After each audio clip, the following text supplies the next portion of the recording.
Hi everyone. This is the second lecture part. I just wanted to do an individual lecture on the string builder class. Excuse me. That is a part of the notes as well. Now, the string builder is unique for us because they store string like objects, like characters as well. But the other thing is that they can be modified. So the string builder is actually going to go ahead and be able to programmatically build out strings for us, which we would require for some programs, right? Like if you are trying to make a username in your application or take in a date of birth, you would need to make sure that the user could type that in as much as they would like. And again, you can't really force the user to only say pick a username that's only 10 characters, right? Because that's might just be how big your string is. So a string builder helps solve this issue. So this is just gonna be a short one. I just want to walk through what this code is. This is in the string builder ex.java file. And you'll see up here that at the very start, we declare an array called iArray, and then we go ahead and we create a string object that says testing testing. Now, to create a string builder object, you're going to rely on the string builder left side argument here, and then you can declare whatever name you want. Again, this is the variable name, and you're going to create a new string builder object, and you can provide it immediately the string that you want to use.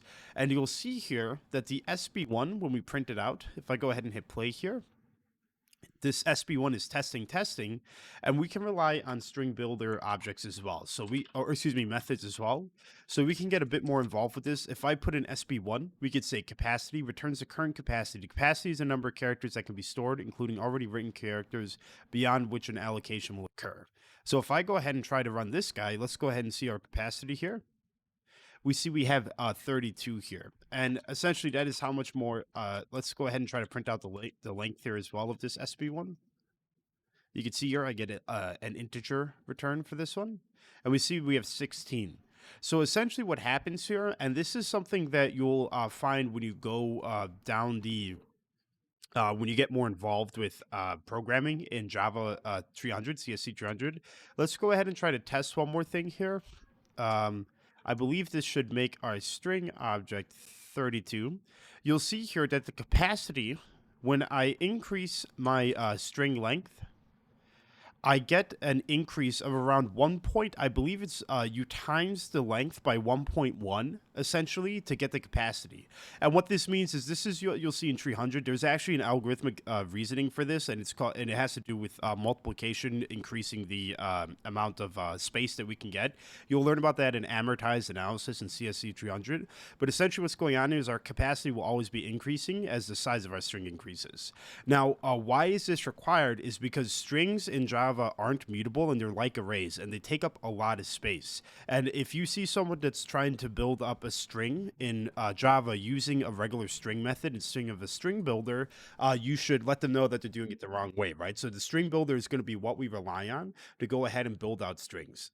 And to see this played out here, we could see here public static string builder make SB, and it's going to take in an integer array called an array. And then we go ahead and we create a new string builder object. And you'll see here that this time it doesn't take in any values there, so it's a bit more effective.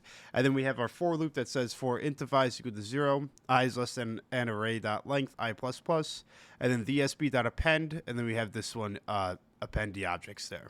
And then we go ahead and we return a string builder object, and then we can continue from there. Excuse me. Excuse me. So again, this is useful, and to actually play this out a bit more, why don't we try to go ahead and create another method that returns a string builder object, and I'm just going to call this program SB, and it won't take in anything just yet, and I'm going to return SB like so. And what I'll do is I'm going to create a new string builder object at the very top up here. SB, there we go. And we'll see here that it doesn't really take in anything. And what we could do here is to kind of combine how this works. Let's go ahead and grab from the demo the scanner. Let's do something like this. And you'll see here that, remember in the previous assignment, we had to determine the size of the array. Neatly, because of a string builder, the capacity is always increasing because of the increase of times 1.1 the length. We don't need to worry about the size of this at all. So a cool thing that we could do now is let's go ahead and put in, I'll just call this scanner for right now. And then I'm going to take in sample. And what I'll do here is I will say while not is done. Let me see here. I'm going to say, let's go ahead and put is a Boolean is done. Let's set it to false. And so this is going to keep running. This scanner will keep running. And then I'm going to take in a string of a sample. And what I'll do here is I'm going to say string sample equals scanner.next line. And then what I'll do is I will say sb dot append. Let me go ahead and look at the different appends, and you'll see here that a string builder makes a string, and a really cool thing is that we can do a bunch of different objects in here. So I'm just going to go ahead and rely on a string for right now. I'm going to take in the string one. It'll take in my sample that the user types in, and then I'm also going to go ahead and put in a space after it. And now what I could say is if sample, let me say sample dot equals, I'm just going to say done, like so. What I'll do is I'll say is done is equal to true. And you know what, just so that I don't have an error with this guy up here, I'm going to check this first before the string gets added. Now what I'll try to do here is I'm going to go ahead and I'm going to comment out these guys here so that we don't get any extra confusion. And then I'm just going to type in program SB like so to run it. And let's go ahead and see if this guy works for us. So we'll see here that we're probably inside of the for loop here.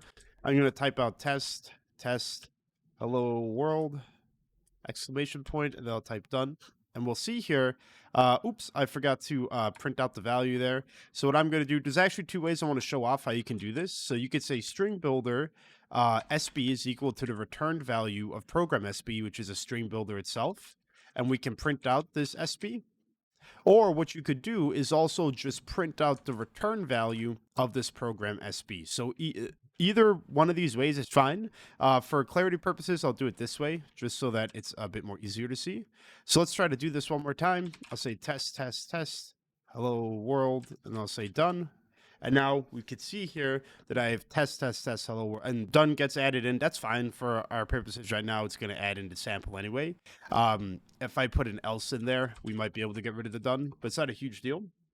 And again, I just wanted to show off that this is a really neat way to actually build up programmatically your strings. So this is an alternative to using an array, because when you try to think about it, it's like, okay, well, if I'm trying to take in a username from someone, I could tell them a range of values, but how do I program? It's very tricky to try to program an array to be, a string array to work properly. And again, because a string is not really mutable because it's hard coded with the size, a string builder is a much better alternative. So again, you got a little bit of a taste of topics in 300 in this with amortized analysis, showing us how the string and the capacity and the length are increasing, and of course how the program works with string builder. That is much more useful than normal strings.